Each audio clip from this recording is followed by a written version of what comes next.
There are countless untold horrors to come out of renewed focus on the grooming gang scandal, but according to the political establishment and the legacy media, the biggest outrage over the industrial scale abuse of white working class English girls over a period of decades by predominantly Pakistani men is Elon Musk for talking about it. Yeah, that's easily the worst thing. Two-tier Kia's clown world police state apparatus has been activated once again, with news that the official UK counter-extremism unit is going to pour taxpayer money and resources into investigating Elon Musk's tweets. Elon Musk's tweets are being assessed by the government's counter-extremism unit has emerged. The Home Office unit has stepped up social media monitoring in the wake of the controversy over grooming gangs focusing on accounts with large followings such as those of the tech billionaire. The Home Office's counter-extremism unit sits within the Homeland Security Group, whose mission is to reduce national security risks to the UK's people, prosperity and freedoms. Apparently, Elon drawing attention to the issue of the grooming gangs represents a national security threat to the UK, and people wonder why every single Labour MP voted against a new investigation into grooming gangs, despite the victims demanding it. But it gets worse. The UK's head of counter-terrorism policing was accused of mishandling the Rotherham abuse scandal by failing to act on known reports of abuse, and he's the one now investigating Elon Musk's tweets. They're clearly trying to make an example out of Musk to frighten other people away from talking about the subject. Recall how during the riots, UK authorities threatened to arrest people for simply retweeting insulting information. Publishing or distributing material which is insulting or abusive, which is intended to or likely to start racial hatred. So if you retweet that, then you're republishing that, and then potentially you're committing that offence. Then some called for Musk himself to be arrested for inciting the riot simply because he defended people who were being thrown in prison for years over social media posts. Musk isn't even a British citizen, yet they're feverishly laying the groundwork for him to be incarcerated simply because he talks about British political issues. Apparently, billionaires expressing political opinions is suddenly a dire threat to democracy and national security, but only when those opinions run counter to the prevailing orthodoxy of the political class. Billionaires like George Soros can interfere in Western countries and they're celebrated and given awards for it. But as soon as Elon Musk tweets so much of a whimper of dissent directed against Keir Starmer's police state, and he needs to be locked up. Lest we forget, the Labour government is actually considering curtailing Britain's special relationship with the United States if Donald Trump ends up sharing the same views as Elon Musk and pushing the grooming gang issue too. Absolute horror at the highest levels of the government. Horror? Really? So they're finally taking the grooming gang's issue seriously? At the incendiary language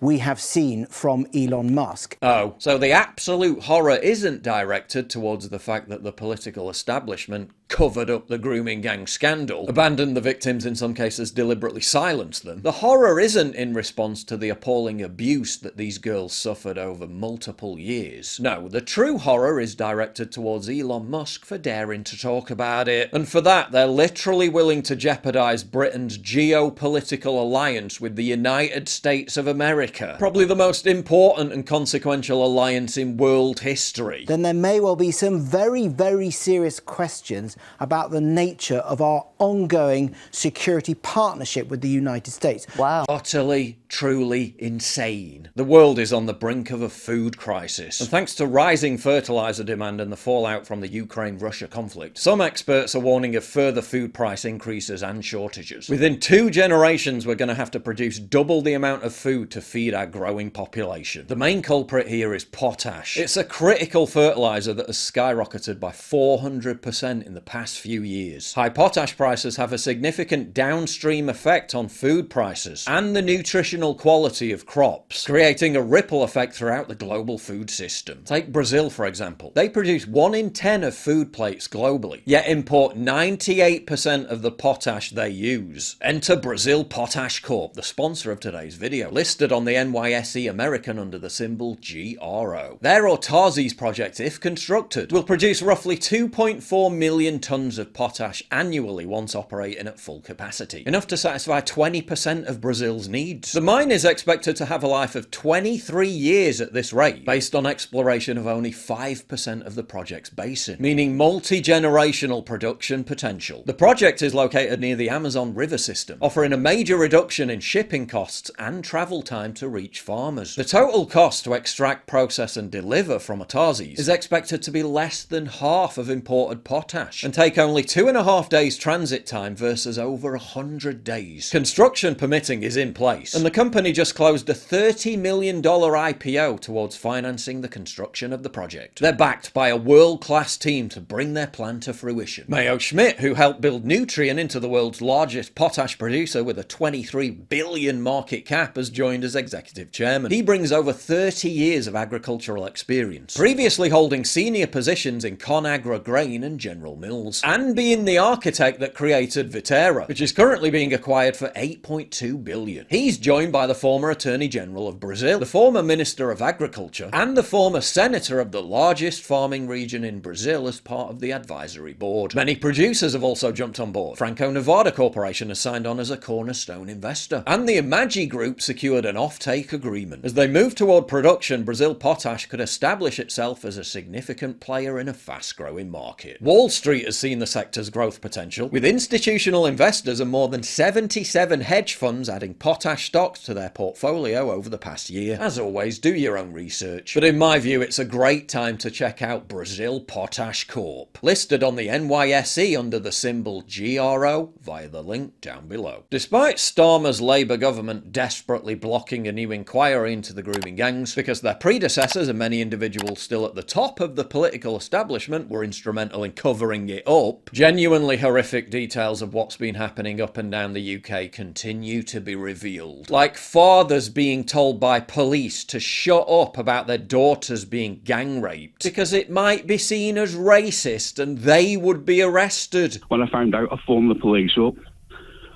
Police constable come, 2 of them, basically told them what has been going on, told me to let it go, otherwise I will get arrested for being racist. She could pick any boyfriend she wanted. She was 13-year-old and he was 20. I don't know what to say to you. I mean, first of all, thank you. Thank you for on the show. You're telling me the police genuinely said to you, let it go? Let it go. Your 13-year-old daughter is being groomed by a 20-year-old who's travelled 18 miles to your hometown. You're phoning me now live from Lancashire. Your daughter was raped by a Muslim man. You know this for a fact. She admitted that. You went to the police and nothing has ever happened.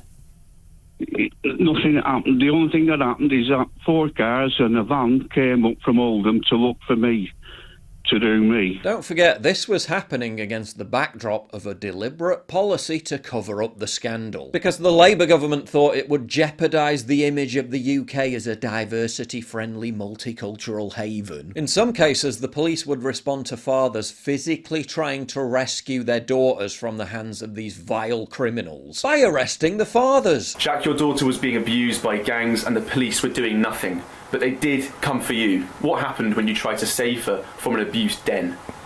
I was arrested outside, put in police car, taken away. We lived up next estate, so as we were passing, the stop car told me that I would be arrested, to go in house and don't go back. I was that mad and furious. I went back to the flat. Within a few minutes, police were back, but this time in a van, and it were only a few minutes. So there must have been some on the street waiting, because they must have known I was going back. So they were watching this flat where your daughter was being abused. They weren't going in to save her, but they did go in to arrest you twice. Yeah, they arrested me second time, took me down at the police station, kept me in there.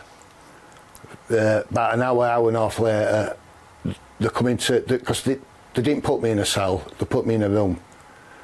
They took me out of the room, took me out through the police station, into the front bit with public, go to report crimes.